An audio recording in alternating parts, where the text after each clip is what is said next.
Hello dear students, today we are going to see the new video of biology and my today's topic is DNA fingerprinting. You have heard about DNA fingerprinting.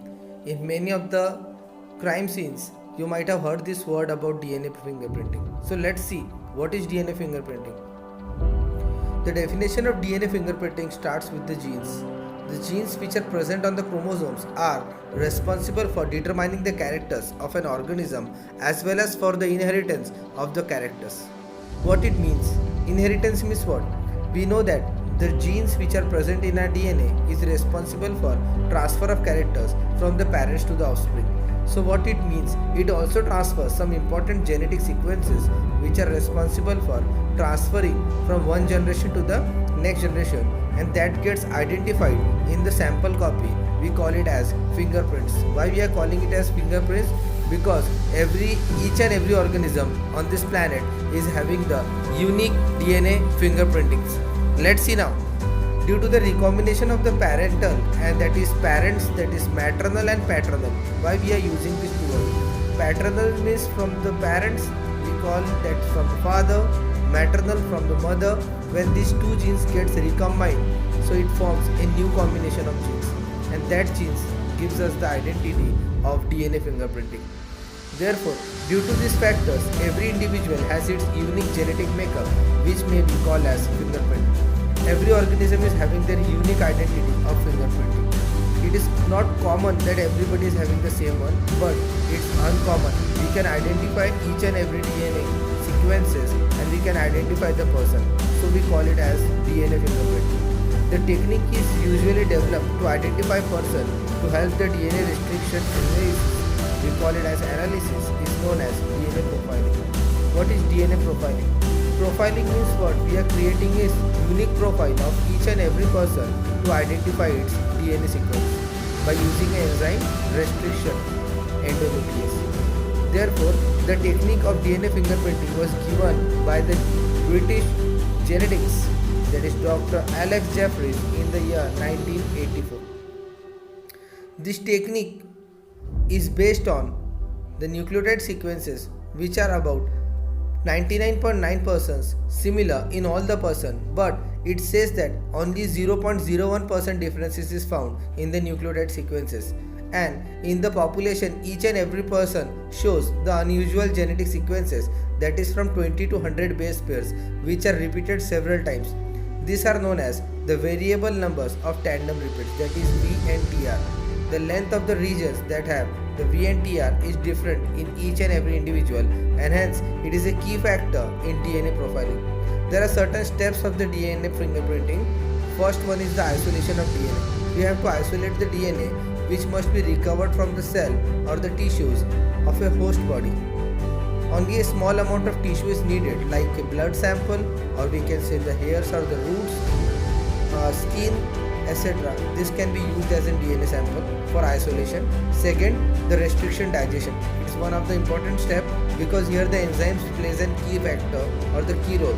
The isolated DNA is treated with an enzyme we known as restriction endonuclease. This restriction enzyme cuts the DNA into the small fragments with a variable length. And what we do with that variable length, this phenomena is generally called as RFLP, that is restriction fragments length polymorphism. Next is gel electromorphosis. What is the function of gel electromorphosis? Here, the DNA samples are loaded on the agarose gel electrophoresis under the electric influence.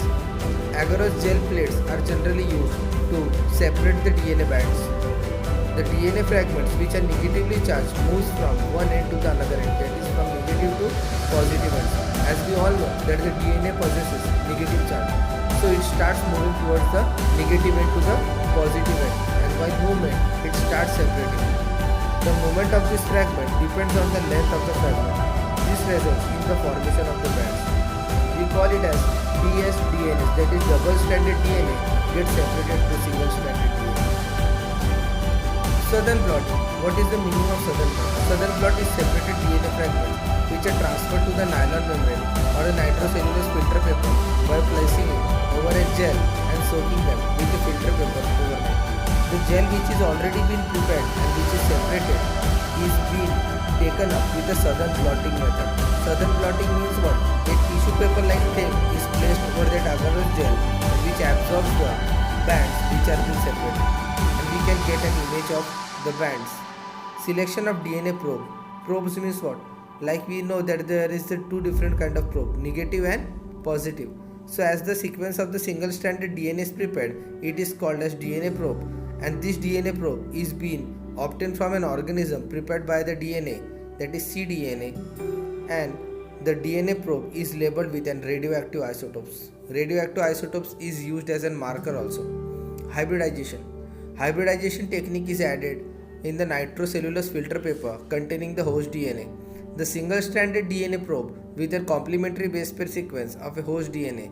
As the result, the DNA-DNA hybrids are formed and the nitrocellulose filter paper remaining stranded DNA probe fragments are washed off. Means only those which is needed will be there and others will be washed off. Means when we are taking up these separation techniques, only which is needed bands will be there after the southern blotting and remaining will be washed off. Then the next steps will be a photography. What we do in photography?